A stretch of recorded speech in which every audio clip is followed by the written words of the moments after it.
ಸ್ನೇಹಿತರೆ, ನೀವು ಕೇಳಿರುವಂತಹ ಪ್ರಶ್ನೆಗೆ ನನ್ನ ಉತ್ತರ: ಒಬ್ಬ ಭಿಕ್ಷುಕ ಈ ಕ್ಷಣದಲ್ಲೇ ಬೇಕು ಅವನಿಗೆ. ಒಬ್ಬ ಭಿಕ್ಷುಕನಿಗೆ ಕೈ ಒಡ್ಡಿದ ತಕ್ಷಣನೇ ಹಣ ಬೇಕು, ಕಾಸು ಬೇಕು, ದುಡ್ಡು ಬೇಕು, ಏನೋ ಒಂದು ಬೇಕು, ಈ ಕ್ಷಣಕ್ಕೋಸ್ಕರ ಬೇಡ್ತಾ ಇರ್ತಾನೆ.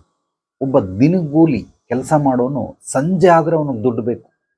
ಸಂಜೆ ಆಗ್ತಿದ್ದಂಗೆ 4 ಗಂಟೆ ಆಗ್ತಿದ್ದಂಗೆ ಆ ಒಂದು ನಶೆ ಸ್ಟಾರ್ಟ್ ಆಗ್ಬಿಡುತ್ತೆ. ದುಡ್ಡು ಬೇಕು, ದುಡ್ಡು ಬೇಕು. ಯಾಕೆಂದ್ರೆ ಇವನು ಕೂಲಿ ಕೆಲಸ, ದುಡ್ಡು ಬೇಕು ಅವನಿಗೆ. ಅದೇ ರೀತಿ ವಾರ ಆಗ್ತಿದ್ದಂಗೆ ಸಾಕು, ಶನಿವಾರ ಬಂದರೂ ವಾರಕ್ಕೊಂದು ಸಲ ಅವನಿಗೆ ದುಡ್ಡು ಬೇಕೇ ಬೇಕು. ಇವನು ವಾರಕ್ಕೆ ದುಡಿಯುವಂಥವನು. ಪ್ರತಿ ತಿಂಗಳು 1ನೇ ತಾರೀಕು ಬಂದರೆ ಕಾಯ್ತಾ ಇರ್ತಾನೆ. ಇವನು ಸಂಬಳಕ್ಕೆ ಕೈ ಒಡ್ಡವನು. ಇವನಿಗೆ ತಿಂಗಳಾದರೆ ತಿಂಗಳವರೆಗೂ ತಡೀತಾನೆ, ತಿಂಗಳಾದ್ಮೇಲೆ ತಡೆಯೋದಿಲ್ಲ. ಅದೇ ರೀತಿ ಒಬ್ಬ 1 ವರ್ಷದವರೆಗೂ ತಡೀತಾನೆ. ವರ್ಷಕ್ಕೊಂದು ಸಲ ಬೇಕು, 1 ವರ್ಷಕ್ಕೊಂದು ಸಲ ಬೇಕೇ ಬೇಕು. ಇವನು ಯಾರು ಅಂದರೆ ವ್ಯಾಪಾರಿ.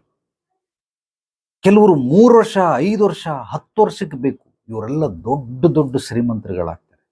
ಈಗ ನೀವು ಕೇಳಿದಂತಹ ಪ್ರಶ್ನೆಗೆ ಉತ್ತರ ಕೊಟ್ಟಿದ್ದೀನಿ. ಯಾರು ಅನ್ನೋದನ್ನ ಕಾಮೆಂಟ್ ಮಾಡಿ. ನೀವು ಈ ಕ್ಷಣದಲ್ಲೇ ಬಯಸೋಂಥವ್ರ, ಸಂಜೆ ಆದ ನಂತರ ಬಯಸುವಂಥವ್ರ, ವಾರಕ್ಕೊಂದ್ಸಲ ಬಯಸುವಂಥವ್ರ, ತಿಂಗಳಿಗೊಂದ್ಸಲ ಬಯಸುವಂಥವ್ರ, 6 ತಿಂಗಳಿಗೆ, ವರ್ಷಕ್ಕೊಂದ್ಸಲ ಬಯಸುವಂಥವ್ರ, 3 ವರ್ಷ, 5 ವರ್ಷ, 10 ವರ್ಷಕ್ಕೆ ಬಯಸುವಂಥವ್ರ?